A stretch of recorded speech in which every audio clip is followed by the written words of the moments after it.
আমার আগের ভিডিওতে অনেকে বলেছিলে যে আমি পটাশিয়ামটা দেওয়ালে কেন দিচ্ছি, স্প্রে করছি না।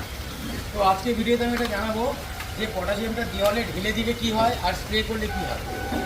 প্রথমত যেটা ঢেলে দিতে হয় সেটা ঢেলে দিলে 100% জাম্পস একদম ক্লিয়ার হয়ে যায়। অনেক সময় কি হয়, এরকম ইটের গ্যাপে জল জমে থাকে, সেখানে দীর্ঘদিন জল জমে সেখানে একটা ইনফেকশান তৈরি হয়, একটা ব্যাকটেরিয়া তৈরি হয়, সেটা পশু খেলে রোগ হতে পারে।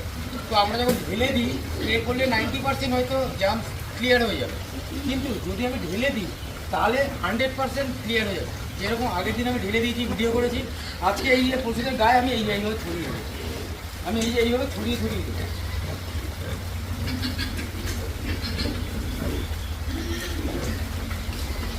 এইভাবে প্রত্যেকটা পশুকে ছড়িয়ে দেবো। হ্যাঁ, ঘর নোংরা আছে, তার কারণ হলো বাইরে বৃষ্টি পড়ছে। আমি বলবো রাজা একটু দেখা।